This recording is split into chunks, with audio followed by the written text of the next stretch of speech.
This is the 21st season of Bass Talk Live. BTL is presented by Bass Cat Boats, Strike King Lures, AFTCO, Pro Guide Batteries, Spro, Gamakatsu, The Bass Tank, Denali Rods, Beatdown Outdoors, and Sunline. BTL coming at you.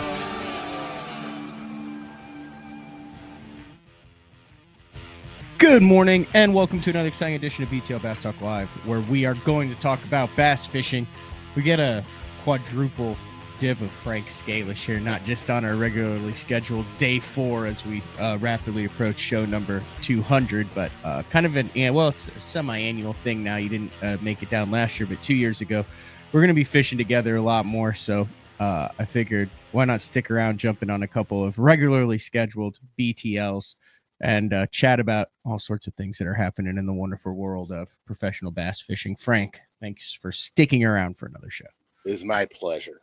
I'm looking at this as a learning adventure. It has been a learning adventure. We've been fishing every single day. If you can't tell, I look absolutely exhausted, which is good for getting in fishing shape. We were talking about that yesterday afternoon as we watched the Chiefs and the Bills game.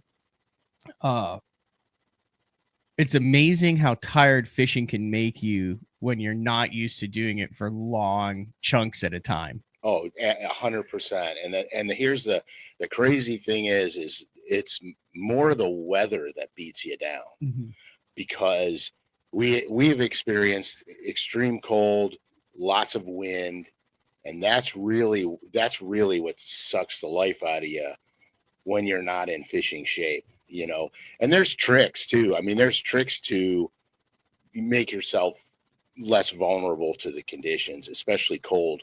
The one thing is food.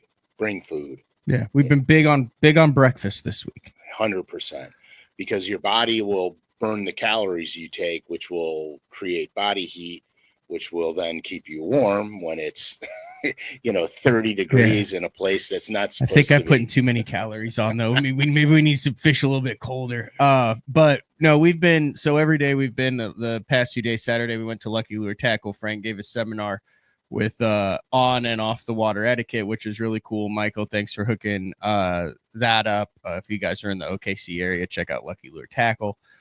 And then every day we have gone to a different small body of water in Oklahoma. I think we're on this today will be our 5th different one. Correct. And it has been really tough on all of the fisheries for all species. We've had to break ice twice now, and the average water temp has been 37 degrees with the average visibility at about 3 inches. Yeah, that's our visibility. Yeah. Some of the toughest conditions to catch fish in, but what can you learn when you're out there and it just sucks? Because it sucks, Frank. Well, aside from patience and a new vocabulary, the thing that so I mentioned earlier that this is a learning experience for me. Okay, so all the fans that watch day 4 know that I'm not a newbie at this point with forward facing technology, but I'm still learning a lot about it. And so I always like to fish. When I use it to enhance my traditional ways of fishing. So this trip, we really, I would say we purely scope. Yeah. We did it the way it was intended. No, there's no way it was intended. Okay, so it's a tool that you can use however it benefits you the most. Okay, so let me rephrase that. So we used it about the way that most of the complainers complain about. And I needed to see it because I needed to understand the behavior of the bass that I'm not chasing. I wanted to see what the bass are doing that I don't normally target. So it was an incredible learning experience for me because I understand a lot of things now. So for the people that think it's such a random deal, I'm going to be the first to tell you that there's nothing random about it. There's a method for the madness when you're trying to find these fish in open water. There is a method to this. And the coolest thing that I saw was the mood of the fish, because there were places that we were at where they were literally plastered to the bottom. Yeah. And then the ones that we found floating were so negative that you could literally almost bump them with the bait and they would have zero response to it or peel away from it. It's the coldest the water's been in Oklahoma consistently. Yeah. Now we've had like the nights where it's dipped down, into zero or something, but it hasn't been. Well, here, okay, Clay. I think I'm sick of people trying to sell me Ford Fit. No one's trying to sell you crap. Like, don't buy it, don't use it. We're just talking about it. Right. We're talking about the experiences that we had. It's got nothing to do with whether you should have and it the or fish not behavior. And right, exactly. Because as a fisherman, I want to know everything I can about the species I'm going after, because that makes me in turn a better fisherman all the way around. And so, no, it's not. This is not a. I'm not going to go off on this. No. It's all good. It's Clay. I mean, that's what he did. I got it. It's a patented comment. Yeah, I got it. Very, very loyal listener, though. But here, so Clay. So And then he pieced out later, guys. We were just gonna get into like the coolest catch that's ever gonna happen. It already happened in the Toyota series on Rayburn. Exactly. So real quick before we get into the tournament trail, so just to let you know, when I got here, every body of water we went to was completely iced over. Yeah, from end to end, like half an inch of ice. Yes, and one day it was 3/4. And so what we're doing is we're literally fishing any open water we could find. Mm-hmm. So the water temperature on an average is about 35 to 37 degrees, because that's when the top layer starts to freeze. I'm still amazed at how active they were when it was that cold. Like we actively had 5-pounders chase down moving baits in 36-degree water. 100%, because their metabolism slows, but they still have to eat. Yeah. And so they take the easiest. Do they really though? Oh yeah. Yeah. They will still eat. They don't eat as frequently. Yeah. Because I studied all about this biology, because where I live, I fish a lot of cold water. So they have to eat. But they don't have to eat as frequently. So they'll take the largest, easiest meal they can get, because then then they don't have to eat for another 7 or 8 days. It was wild. So we caught that one, like it was like a 5.3 on the scales. And I mean, it fought, right? Yeah. And swam. As soon as it came out of the water, that fish did not move a fin. For the 45 seconds that it was out of the water. I mean, it literally, like you said, it looked like a mount. Yeah. Mouth open, fins out. I mean, I laid it on the front deck and weighed it, and it never moved. Then I laid it back to put the scale away. It never moved. I mean, this was all like 45 seconds. Then release the fish, and it still never moved. No. And then it was sitting in the water in the exact same shape as when you grabbed it. And it never moved. And you had to poke it with the rod, and then it finally was like came back to life and swam away. Yeah. I've never seen a fish that literally froze like that. It was crazy. Now it really didn't freeze solid. It just went motionless is what it did. Yeah. Let's rephrase that. We're not freezing them and then throwing them back. They had to deal with that. There were a bunch of tournaments that went on this past week. You had a BAM 60 trail at Shasta. You had a Toyota series that kicked off at Sam Rayburn and a Bassmaster Open on Clark's Hill. We already have qualifier for the 2026 Bassmaster Classic, which hasn't even been announced yet. How about that? I think so. I'm thinking this guy's had to be fishing all of them. But we'll start with the 2025 Toyota on Sam Rayburn, Brody Camel, 27, 27, and 16 for a 3-day total of 70 pounds. 5 ounces. Fabulous. But they dealt with the exact same thing on Rayburn that we were here, minus the frozen water, but it got down to like 41, 42. And I know just based on what I saw on social media, because we have a Bassmaster Open that's coming up there. So can't talk to anybody about what's going on Sam Rayburn, but there were guys that were crying the blues, like, boat 70 tomorrow. I've caught 2 fish in 4 days of practice, but then they went out and absolutely cracked him. In fact, to make the top 20, it took 14, 16, 13, 44 pounds, and then 64, 63, 60. There were 4 guys that averaged over 20 pounds a day. That's a pretty good event, really. Yeah. So that Brody Campbell, he did 27, 27, and then 16. I was reading the article about how he did it. It was pretty interesting. He said he literally just like went to his stuff on the final day. It was gassing. It was like 4-footers busting over the front of the boat. Didn't have a bite after 90 minutes. Was like, I ain't going out this way. Went to a random spot that was just out of the wind and dropped on the mother. He said he caught more fish there. He didn't even know. He doesn't even fish the lake for over a year. Perfect. Yeah. And then the coolest catch. So Dakota E-Bear. Like, I think we all have, like, what's your craziest fish catch in a tournament? Like a fish that never should have been in the boat, that when it happened, you said, my God, like, I have no right to have this fish in my hands. Easy. 5/8 smallmouth when I won Buffalo. Was in, 10 to 12 footers. And I was literally fighting the fish 3 feet over my head in a wave. And I came up the other side of the wave. My line was in midair. The fish was in the other wave. And then my boat slid down the backside of the wave. So I had the fish in a wave, line in the air, line through a wave. I was on the other wave trying to fight the fish. Yeah. 2 waves in front of me. Yeah, there's no reason that fish should stay on. None whatsoever. I told my non-boater, there's no way I'm going to catch up to this fish, because I had to keep giving it line, because we kept going wave to wave. And then I finally got him to where he was on the same wave. My boat was in the trough. He was on the same wave. He was literally eye level with me. And my boat got picked up by the wave behind it. And the smallie jumped and landed right in my boat. Mm-hmm. And I literally just fell on him on the hole in the boat. I just fell on him. And I couldn't believe it. That fish should have never got in the boat. Never.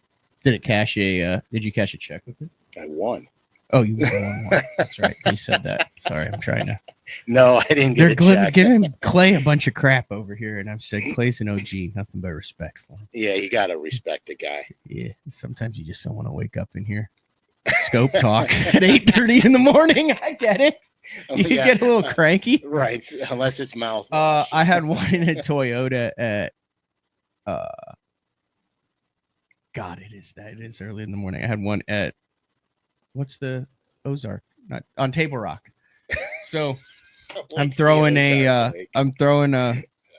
Nico worm in the back corner of docks, and they were on the shade line on the second day. I've already got a good sack, but I had only caught like 11, 12 pounds the first day, right?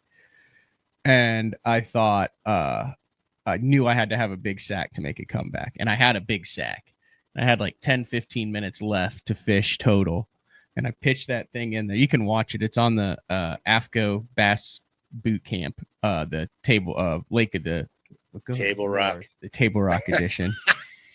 And I pitched this thing in, and I've got 10-pound test on a spinning rod. And I lift up on it, and he's swimming under the dock. It's one of those long docks that has all the docks with then the braces on the bottom. So this fish takes it in one dock, goes under the other dock, comes out above the brace on the other side of the other dock. So now I've got 2 poles down and a pole across, and the fish is completely gone under it. And then it jumps, and it's a 4.5. Oh my gosh. And I mean like that's a big one on Table Rock at that time, right? 2019. So I said, oh my gosh. And my line obviously can't come out. So I've got a horseshoe in my line. I've got the fish that's out by the boat by me jumping, and my line is under the side, and right? Around, yeah. And it's like 5-6 foot. So I've got my co-angler, and he was this big dude. Dude, it was like awesome. I'd catch one, and he'd be like, I'm gonna call you Butter because you're on a roll. And I loved it. And So he ended up grabbing like the back of my shirt, and I put my rod like completely underwater on one side of the dock, back on the other side, grabbed the tip of the rod, brought it up, and somehow got it on the other side. And then the fish got wrapped around. So the fish had come back. Now my boat's up against the dock. The fish gets wrapped around the cross beam that's 6 foot down. So now I've had it rubbing on metal for 30 seconds, Right, probably. right. It's jumped 2 or 3 times. I know it's the fish. And I'm just like pulling it, and I can feel it going where I can only move it like 6 inches, and it's stuck on the cross beam just out of sight. And all of a sudden I feel it go, and it comes free and floats up to the surface right that, and he puts it in the net. Cashed a check by 2 ounces. I was like the second to last check in that event. You can go watch it on it's like like I said, 2019. It was I had zero business. Yeah. Oh, 100%. Putting that fish in the boat. I mean, that happens. And then sometimes you lose them when, you're supposed to lose them. So Dakota Ebear finished third. He went 16, 26, 20 at 63.15. So he posted this on social media. And if you guys haven't seen it, it's absolutely bonkers. I want to read what he hold on. I want to read what he said about it here. Oh yeah. So he posted this 12 hours ago. He goes, "This 8-pounder is probably the wildest fish catch in my career. Battling the wind and waves, and somehow was able to crank back-to-back 8s on a 6XD. As soon as I hooked up, I knew it was a giant, but she immediately got me hung in the brush. And somehow, at the same time, the steering on my trolling motor went out when I tried to go get her. Because of an adjustment that I had made prior to takeoff." He's taking care of the sponsor there, making sure. a seasoned pro always puts it back on himself, right? Rookie mistake, and I knew better, is what he said. So at this point, I'm drifting at a high rate the opposite direction and having to free spool the line with this giant fish stuck. He goes, "A failed attempt at using my remote to steer left left me no other option but to try to go get her on the Mercury." God, he's really grown up. He's getting a big motor sponsor in. He's taking all the blame for it. I made sure our life jackets were on and the kill switch was attached. Very social media aware. Doesn't want people trying to say, "Oh, look," you know what I mean? Like him making sure he's following the rules because he's got a big fish on. He had to start 100%. The big motor. And finally got headed that way with little hope that she was still on. Very well written. Miraculously, as soon as I got back where she was hung up and got on the opposite side of the brush, she came loose and we were able to get her in the net. All of this was on 10-pound test. Shout out to Owner Hooks for making one heck of a treble hook. Sounds like one heck of a fish story. So here's the video, and you can see the chaos that ensues. He meant it's like 4-footers. It's like gassing. Perfect. And he gets it, and all of a sudden he just gets this absolute blimp in. I mean, dude had no business landing that fish. No. It came out. B, it stayed on. The 10-pound test. The trolling motor. And the motoring wind up. throwing The you wind. back, too. Don't forget about that. You're going the opposite way, smashing that fish heavier into the brush pile. Yeah. It was good. It was absolutely insane. So, hey, when you're meant to get them, you get them. Yeah, Brody Campbell won that. Dakota Ebear in third. Marshall Hughes fourth. I skipped second because I'm not sure how to pronounce Caden's last name. Caden, Mueck.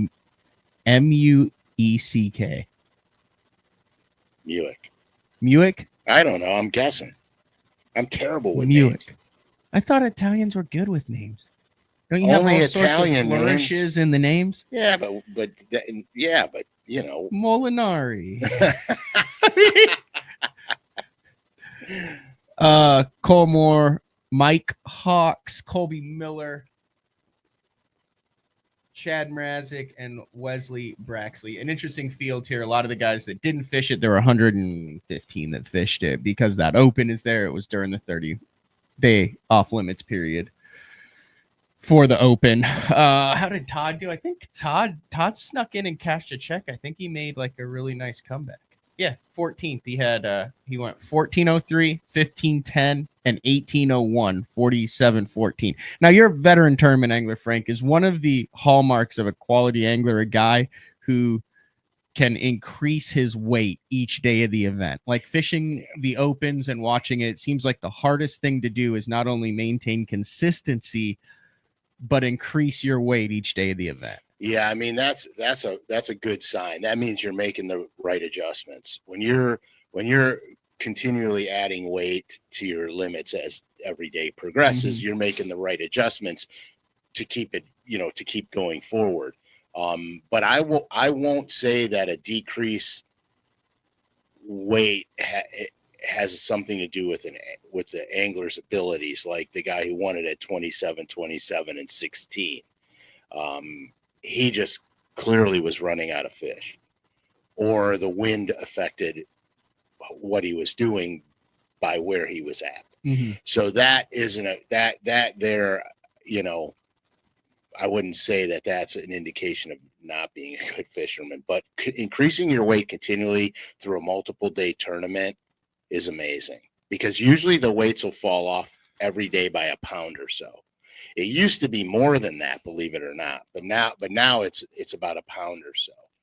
And so like if you wanted to guess what it would take to make the cut, you go to the last place spot, then multiply it by 3 and subtract 3 pounds. Say that one more time. Go to the last money spot. Hold on. Last money spot. Take the day one weight. Okay. Multiply it by 3. Okay. Subtract 3 pounds. Okay. And that should get you right around the cut mark. Wait. This is for 3 days or for 2 days? If it's 2 days, subtract 2 pounds. Okay. So the last place check was 29th place in this. Okay. So he had 14, 10, and 12, 10. All right. So 15 and 13. Okay. But what I was saying is, if you want to get a gauge before the results come in on the other days. Oh, so if you just want to do the first day. You take just the first day. day. Okay, so 14. Oh. Multiply it by 2 because it's 2 days. I need to know what the weights were the first day. Right, just the first day weight. Take the last check place. Last money place. So, if you want 14, the last money 14 spot. Pounds. Multiply by 2. 28 pounds. Minus 3. 25 pounds. And what did he have for 2 days? Hold on. Then we have to go to day 2. Holy cow. That literally was 25th place. That was the final day cut. Yeah, it's pretty accurate. I mean, like dead nuts on the freaking money. Yeah, it's pretty accurate. I mean, back in the day, you would subtract a little bit more weight, but technology and anglers are a lot better today. Yeah. And so you don't lose as much weight. I've had several sweats. Like there's nothing worse than a freaking sweat where you weigh in early and you're up there and then it's one of those 3-hour weigh-ins where I've had to explain like to Courtney, like we're kind of screwed here, babe. And she'd be like, no, you're still in 19th. And I'm like, doesn't matter. Like I've done we're going to be like between 20th and 25th, and we need to be top 20.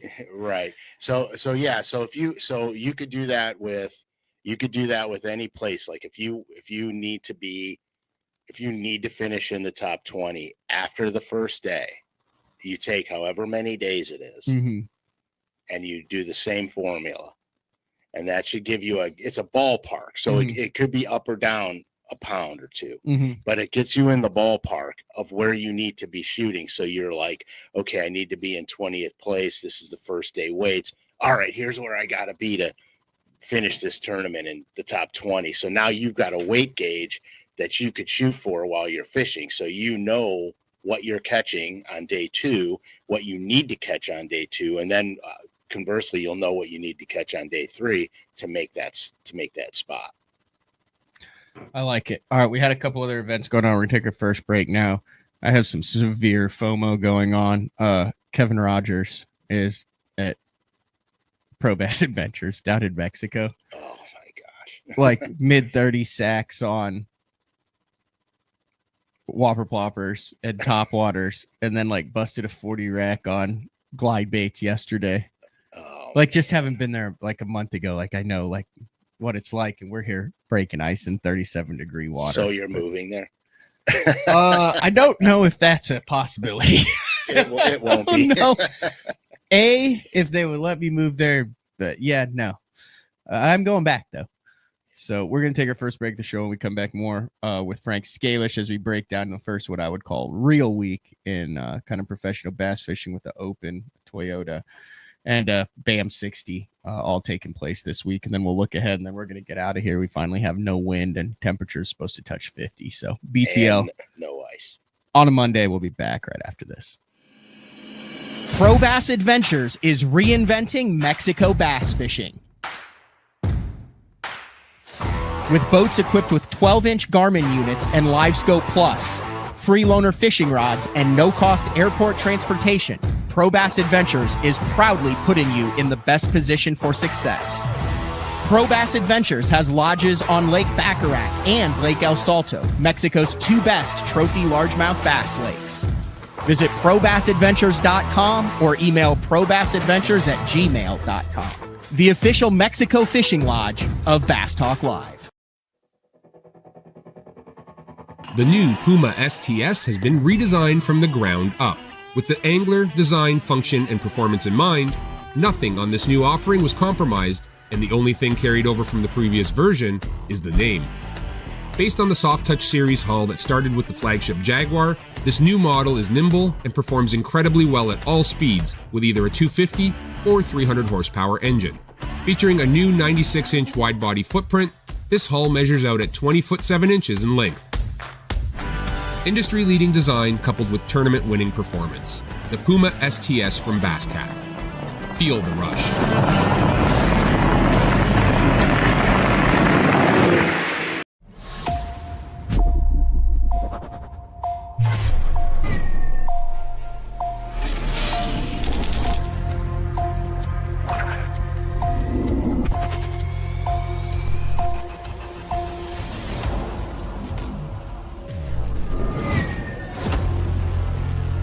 Everything you need, one legendary brand. Top on Strike King.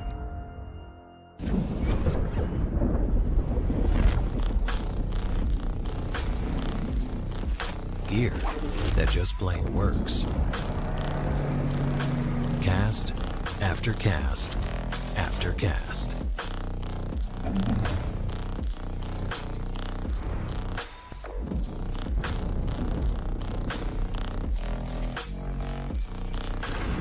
AFTCO. Any fish, any water. Beatdown is efficient. Rock solid. 100% American made.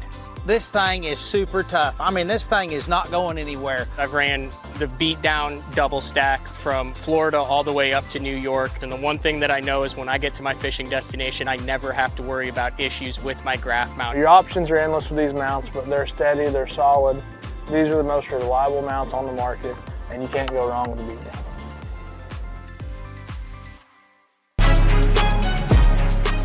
When you're ready to hit the water, Denali Fishing has you covered. Regardless of your skill level, from beginner all the way up to tournament pro, Denali has rods, reels, and tungsten to get the job done.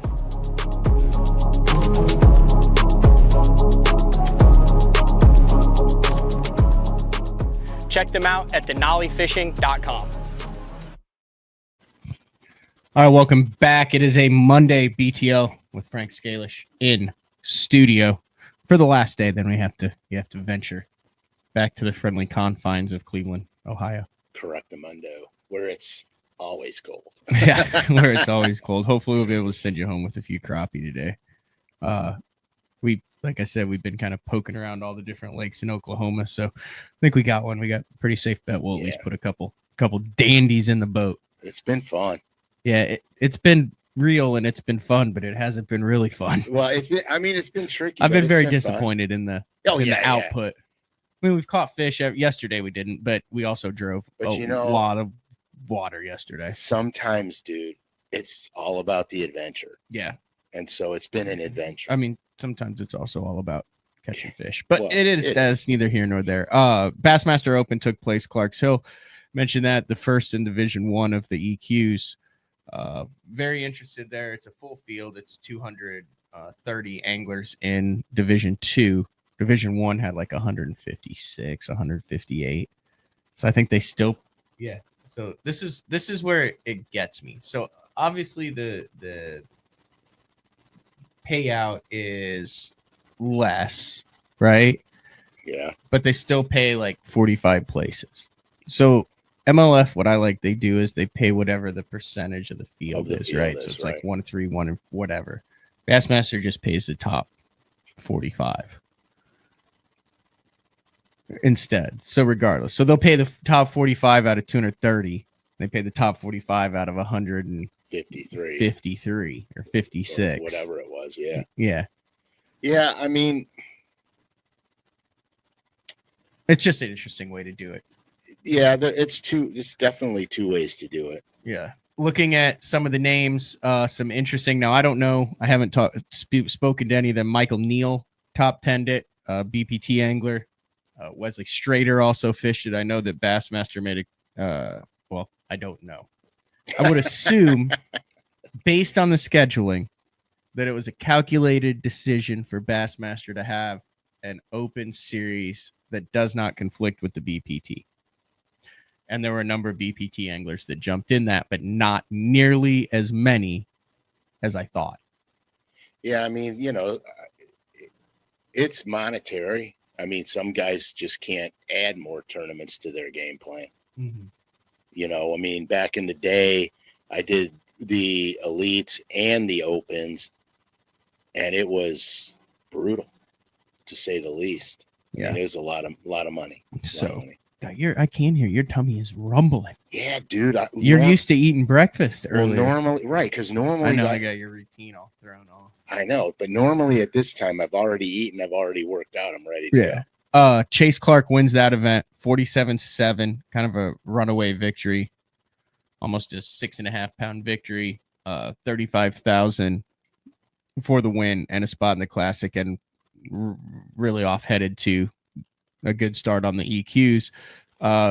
Sounds like a white rapper in second, Blaine Bunny. I don't know who that is. But 41-1. And it was brutally cold there. That was one of those deals, too, where it was like 20 degrees. Yeah. Lucas Lindsay, Carter Cunningham. Big comeback effort by Laker Howell. Obviously, we see Randy back on the Elite Series with the Legends exemption, looking to become one of the increasing number of father and son duos at the professional fishing level. Ironically, I think Bo Browning is on the Elite Series and Steven is fishing the Opens this year. Then now you have Randy that's on the Elite Series and Lakers fishing the Open. So it switcheroo right there. I also know that over in that MLF that I talked about, Jackson Rambanis, who is Fred Rambanis' son, had him on the show last year. Really strong start on the first day. I think a top 50 finish for him. So that's cool to see. Perfect. Michael Neal with the top 10.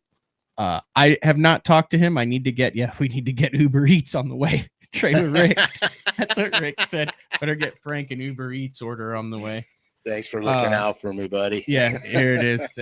Pretty sure we'll see Neal on the Elites. I don't know what Michael Neal's plans are. I like to get him on the show, but I mean, also at this point, like he's fishing the MLF Bass Pro Tour. The guy's been dominant for the last 4 or 5 years. He's winning 6 figures consistently. I don't know if it's just an opportunity for him to put more money in his pocket, whether he's trying to make the Bassmaster Elite Series. It's definitely not because he's struggling with earnings on the BPT.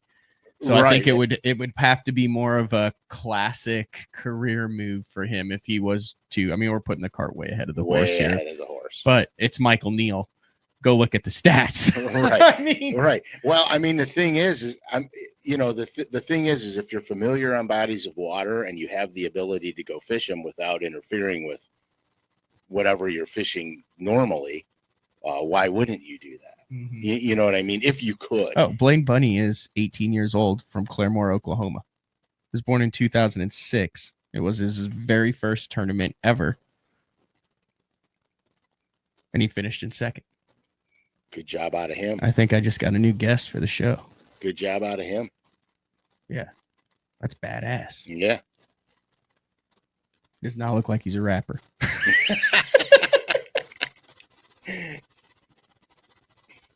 That's so funny. But anyway, yeah, sorry. But yeah, back to Michael Neal. It'll be interesting to see what happens there. Just you get him on and ask him. Yeah, I will. You want to take a guess on what he caught most of his fish on? No, I don't want to lose any other of the audience. I don't know if it's public or not. Yeah, probably don't. It's interesting though. I have no idea. There's a couple listeners that might be able to figure it out if they don't. And then the BAM Trail, they actually had a day canceled on Lake Shasta. Familiar name, Aaron Britt was leading that. You know who Aaron Britt is? No. Got like neck tattoos, knuckle tattoos, guides and stuff. Super nice guy. Bought me a Subway sandwich in Vegas one time. I could use one right now. I know you could. Too bad Aaron Britt isn't here.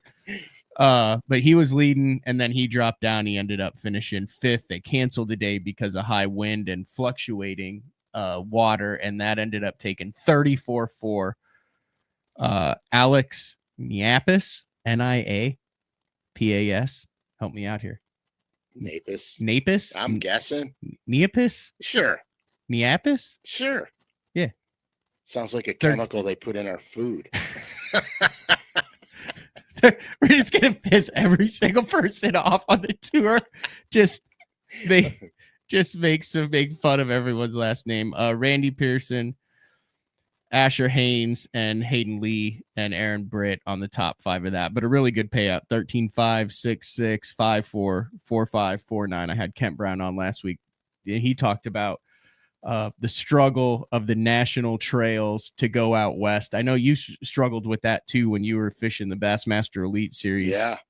How much of a commitment it is just to take a boat and a truck and go out to the Delta, go out to Clear Lake, go up to Washington, Oregon, even out to like Havasu. I mean, they've had it kind of on the schedule, and there's actually been like some revolts from the Elite Series guys saying, hell no, we won't go. Yeah, well, I'll be really honest with you. The first season that I qualified for the Elites,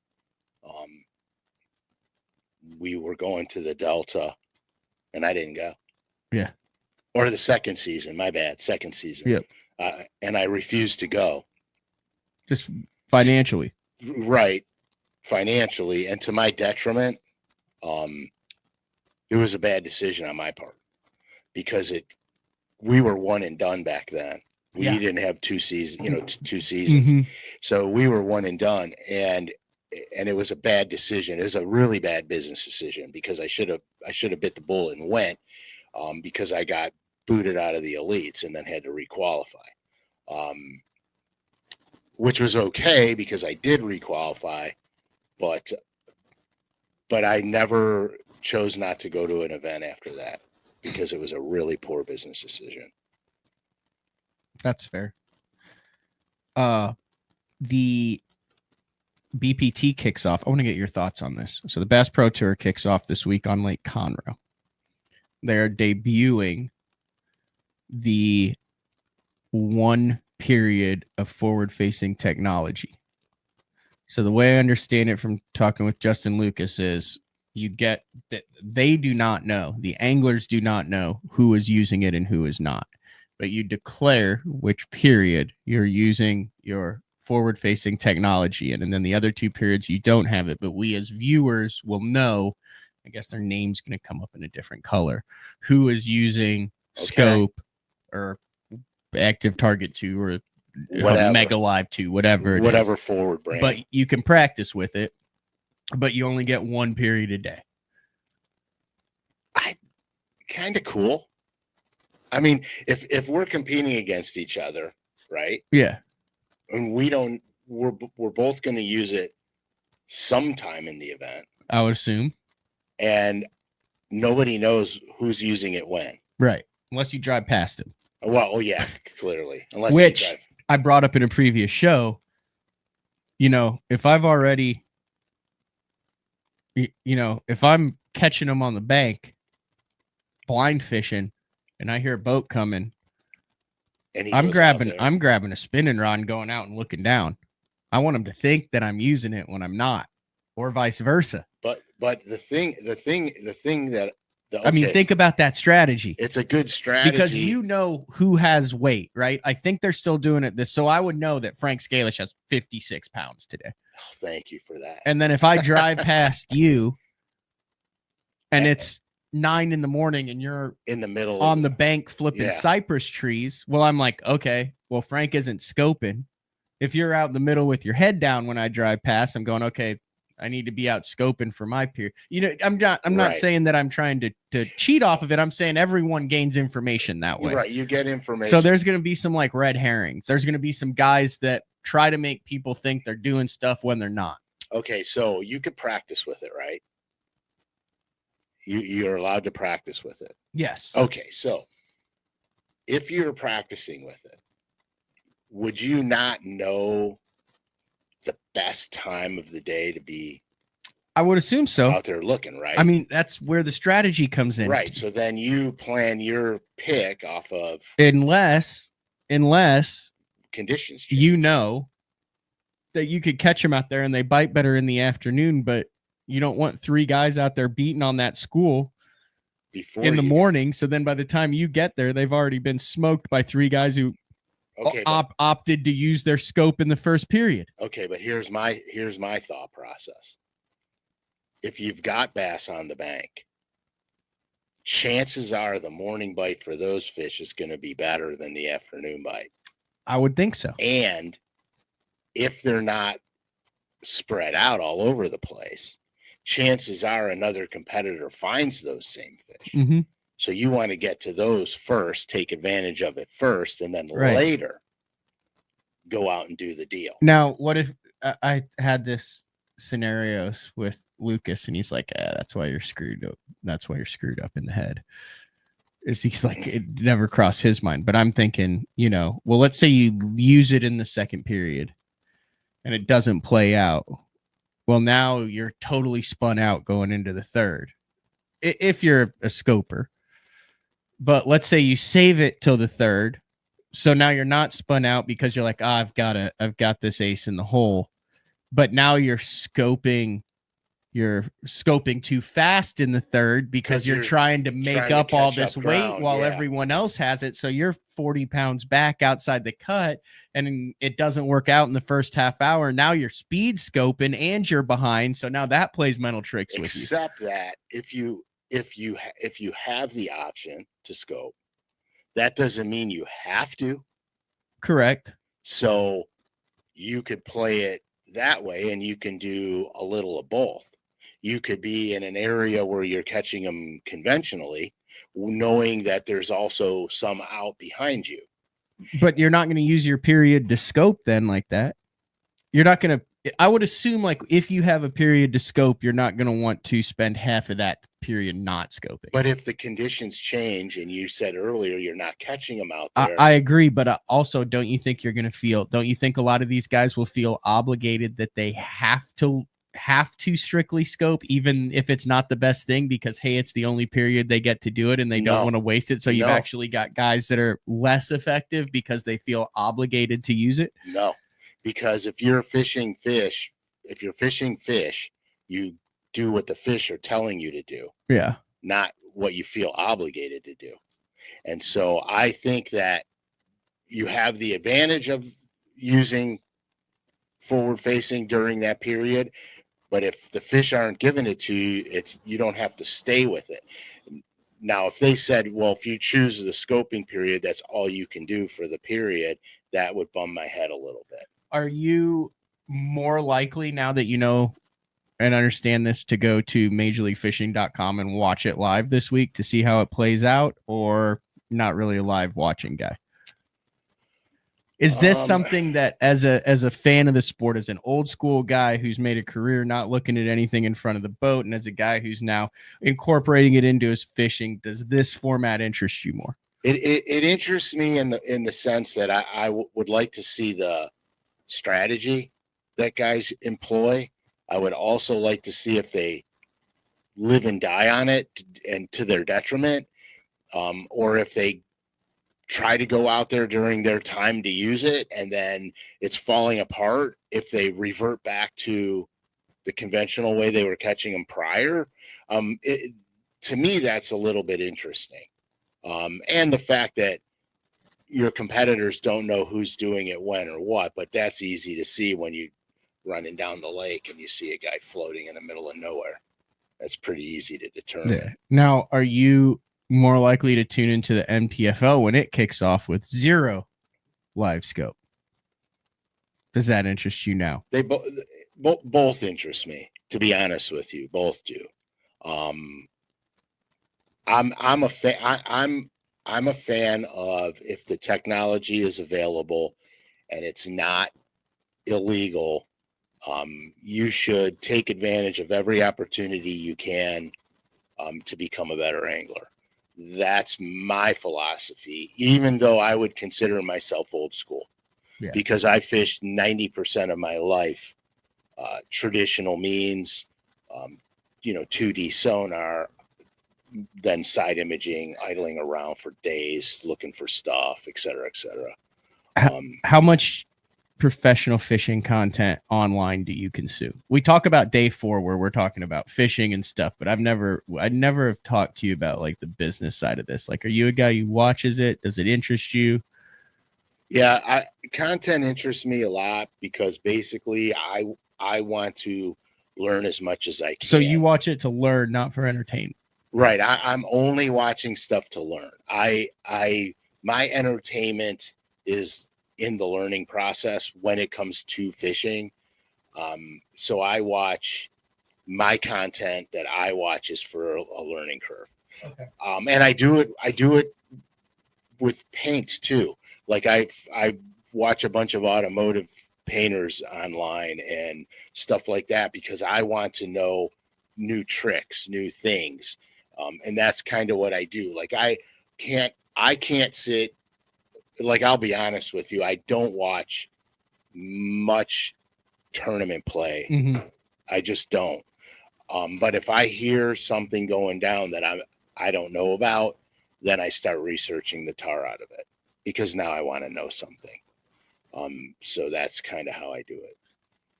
I like it. Yeah, it'll be interesting. Josh Hunt here saying Drew Gill's still going to top 10 with only 1 period. Just the little bit that I know Drew, which involves completely waxing him at a bowling game, hanging out with him a couple times and having him on the show. He is going to strategize the hell out of that. Yeah. That 1 period. And you can.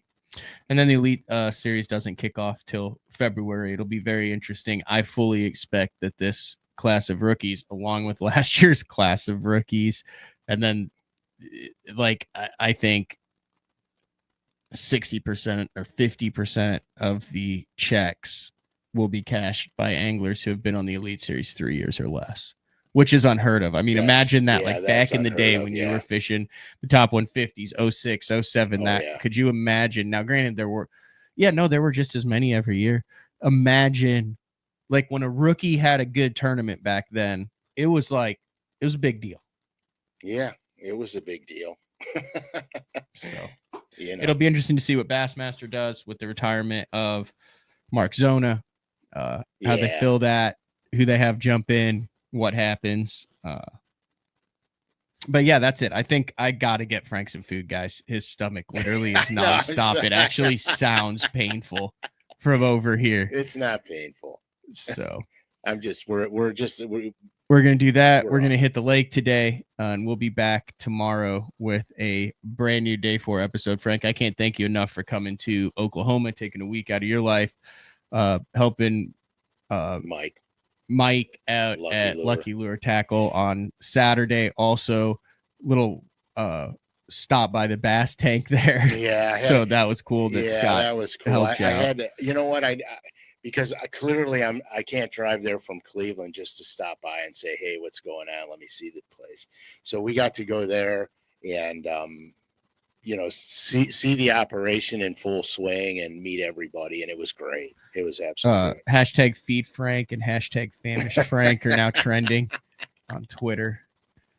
So, oh my gosh. But we're going to hook the cat up.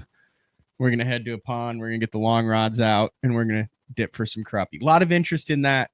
Like, I'm not going to lie, I've been kind of testing the waters for it. I know there's some guys, it's not their cup of tea. There's a lot of other guys that are very intrigued with it. The cool thing is, as 2025 progresses, there will be additional content on the same channel that if you choose not to watch it, you're not like missing out on anything, right? Like, there's still going to be 3 BTLs a week, 1 day 4 a week. It's just additional content. We're bringing in some really cool people, some experts, taking advantage of kind of the climate of fishing right now. And in my opinion, in the next 2 years, we're going to look back like, dude, it's going to be freaking cool. It's going to be sweet. It is going to be sweet. I have to admit, the addition of content in different areas is very cool. Yeah.